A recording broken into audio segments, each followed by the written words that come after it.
This is Chris Hill. I'm the chair and CEO of CNDXR.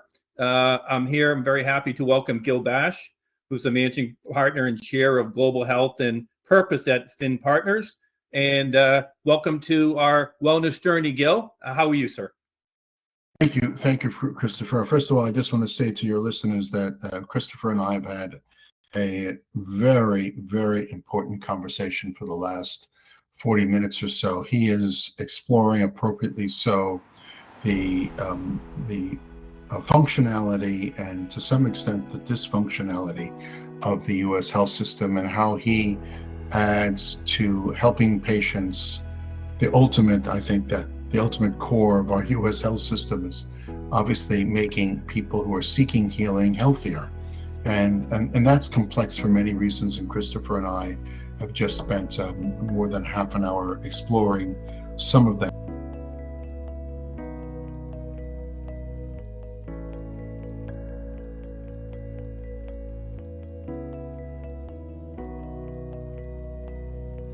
Christopher asked me to share some trends or pain points, you could say, persistent pain points that we see in the U.S. health system. And I just want to review some of that. Let me give a tip of my hat to health professionals, allied health professionals, people who are toiling in our health system. These could be also administrators, billers, pharmacists, nurses, physicians assistants, allied health professionals, maintenance staff, security staff, all of them, to people involved in the drug development and drug marketing sector. My hat's off to you. And of course, to the people who have to cover the cost of all this. I also applaud your efforts. None of this is easy. All of it is complex, and all of it is highly fragmented and complex. And I would say that fragmentation and complexity is the biggest pain point of the American health offer. We don't lack amazing innovation from this country. And actually, some of our drug innovation from the United States to the world is really life-saving, no doubt about it. And we don't lack actually a community of healers across the board who want to help people. That's not the issue here. And we certainly don't lack people who need healing. Unfortunately, this country has an abundance of people who are suffering from a variety of diseases, some, not all, some at all, as a result of health disparities. That can be, of course, hypertension, diabetes, some cancers, and so forth. We actually are accosted by non-communicable diseases that result in probably about 70+% of the deaths of this nation. We spend $4 trillion on health in this country. That's twice per capita what most developed countries are spending. And we have a lower life expectancy. So it's not about our spending. I might also add that of that $4 trillion, only 11% is on drugs. So it's not because of the high cost of drugs specifically. We have a sick care system, not a healthcare system. We center around providing stellar care to people who are sick. And we have little investment around keeping well people, healthy. So we have to keep that in mind. Christopher, you wanted to ask something, I can tell. As we hear you on that, and I think we're all struggling a little bit about how we can take this sick care system, as you say, to get into healthcare and maybe into well care. As we move into the new year, Gil, what gives you hope? Where are the perhaps little glimmers of innovation around patient care, even if it's a small sort of incremental step? We've seen the innovation coming in through AI and various things. Are there any indicators that we might be able to dig our way out to have a better environment for patient care as we move into the new year? Well, we're in a big hole, Christopher. Let me say, dig ourselves out. Let's first get a ladder and start to climb our way out of that hole. I'm an optimist. As I said, we're spending enough, we're inventing enough, we're prepared to do enough. That's amazing. That's phenomenal, and we should stay that course. I think that the despair is really the catalyst for change. I think if you were to say, what is Gil most optimistic about? There is an appetite, a strong appetite for change right now. And tragically, horrifically, the murder of United Healthcare Corporation executive Brian Thompson is indicative of a bizarre urgency for us to take a look at the role of the consumer as being important to the care process. We talk a lot about cost. We talk a lot about drugs. We talk a lot about providers. We talk a lot about hospitals. We talk a lot about Medicare and Medicaid. We don't talk very much about the consumer. I think that's going to shift in 2025. I think actually we're going to start to reflect and say, are we doing our best for the American consumer? By the way, I'll just add that payers don't call people customers. They call them beneficiaries. That's a third-party term that doesn't acknowledge them as paying customers.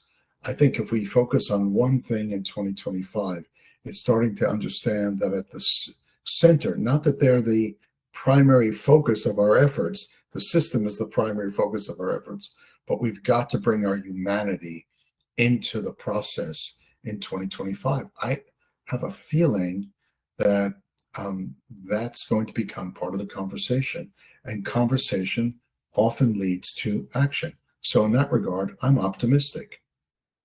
I hear that, Gil.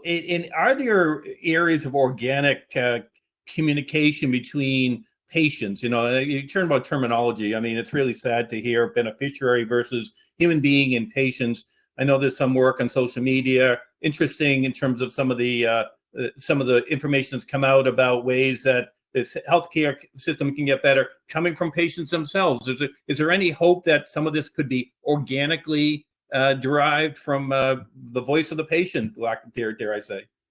Look, absolutely. And I think just a reminder, we're always people, sometimes patients. And I think this desire to connect is really stems from the fact that humanity, people, like to connect and be in community with other people just like them. We tend to join clubs of people who share our interests. Well, unfortunately, disease is a trans demographic interest. And so it drives people to connect with each other, regardless of where they live, how much they earn, how much education they have. I think the woman who is really confronting breast cancer feels an affinity for another woman who's confronting breast cancer, regardless of where that woman, or man, actually men can get breast cancer, where that person may live. And I think that's a unifying force. I think our tools of communication and exploration are becoming better and better. You mentioned AI. Well, AI can be a vehicle for making us smarter and a more educated consumer in terms of the conversation we'll have with professionals. It can prepare us to go into a doctor's visit in a way that we can feel some parity with the doctor and asking at least educated questions. So technology and skin in the game and communication platforms are bringing that all together. Here's a problem I'll leave you with, though, Christopher. I think the patient, the person, is ready for it. I think the culture of medicine crushes that conversation. And I think that if I were to change something, you could say, Gil, what could you change that makes absolutely good sense, that's changeable? I would say, one, in medical school, doctors have to be trained to respect the voice of the patient and the voice of the patient advocate. And they have to understand that the stethoscope around their neck that goes into their ears should not close off their hearing. They must listen to the voice of the patient and understand whether it's accurate or inaccurate.